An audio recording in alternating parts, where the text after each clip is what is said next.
Welcome everyone, and today we'll be making an electroscope. You'll need some aluminum foil, some wire that can conduct electricity. Remember to make sure that there's no paint on the outside, and a glass apparatus that has a hole up here. You don't need the straw, so you can simply throw that away. Go to the side. Now, what is an electroscope?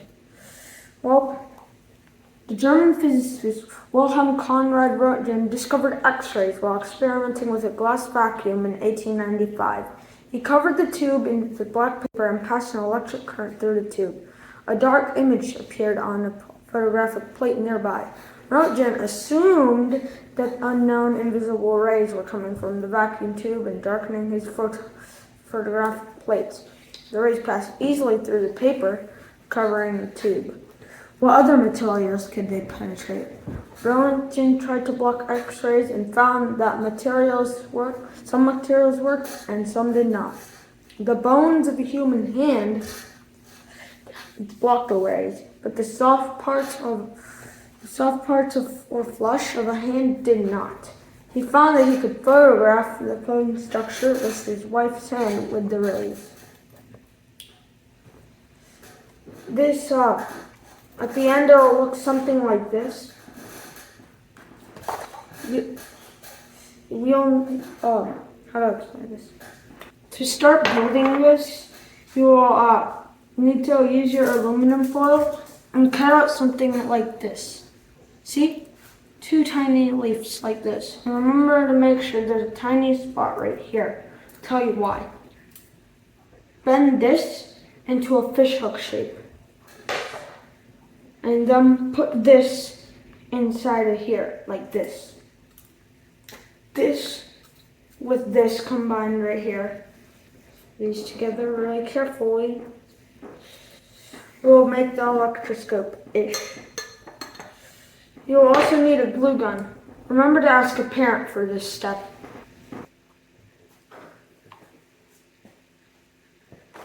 Be very careful with this step.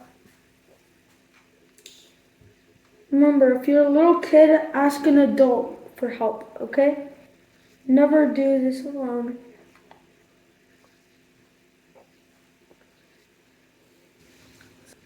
Remember to not leave money or any holes.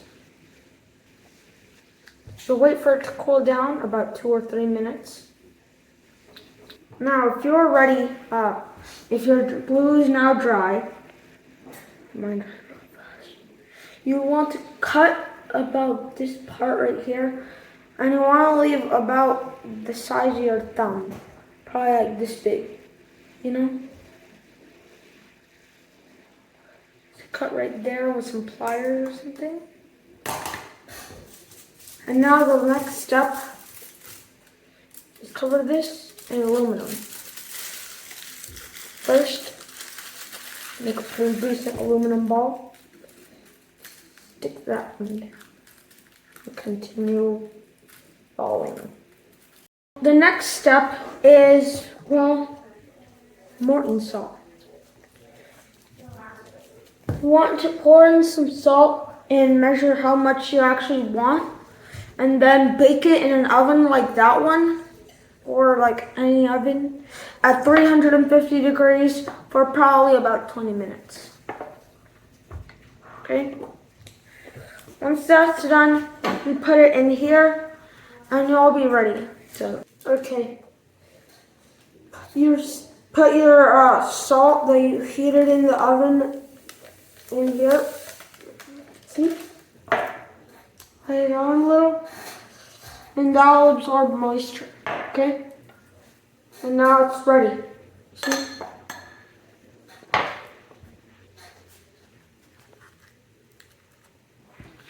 If you want, you can buy a balloon, it's optional. To test it, I'll be using a balloon and another thing, but first let's start with the balloon. You can rub the balloon against any piece of clothing that you have, even your hair. Try using my shirt. You can even try it on your arm and see if your hairs like move with it. And that's how you know. Now look closely what's in here.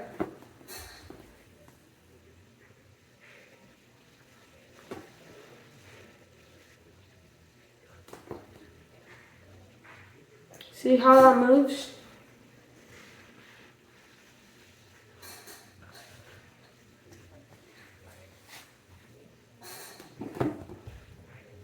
That's static electricity. Now for the real test.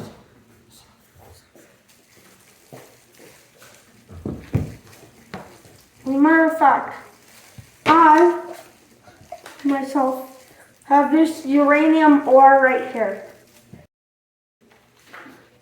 Be very careful with this. Do not breathe in the radioactive substance. Actually, add a little bit more.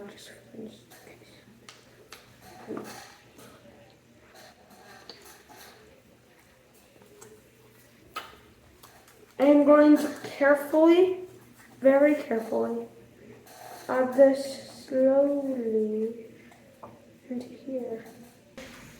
I need to charge it with this balloon, with the balloon, and then rub this, like always, and then measure width. Compare the amount of time it takes to discharge the electroscope with the radioactive material in it and without the radioactive material.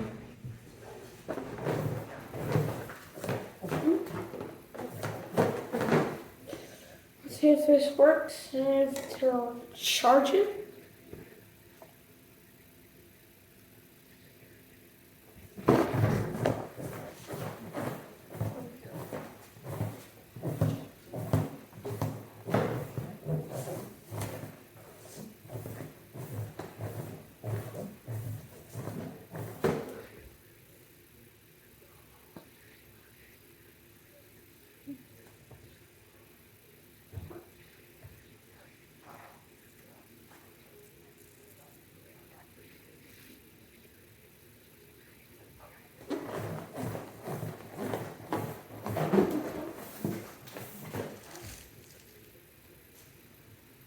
It's moving.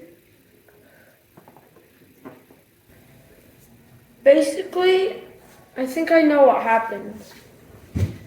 Whenever I had the radioactive material in here, I think it was supposed to not move as much, Because whenever I put the uranium ore in there, it spat out radiation like alpha, beta, and gamma particles. Gamma particles are actually waves, but and then it ionized the air in a certain charge.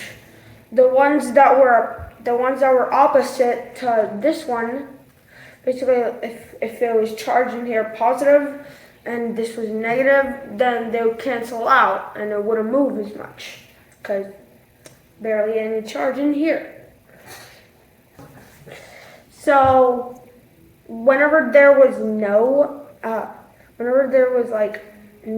radioactive material, nothing to ionize the air, it acted normally, It would repel itself because what was there, it couldn't steal the electric charge. When the radioactive thing was in there, it took the radioactive electric charge, and now it doesn't repel itself now.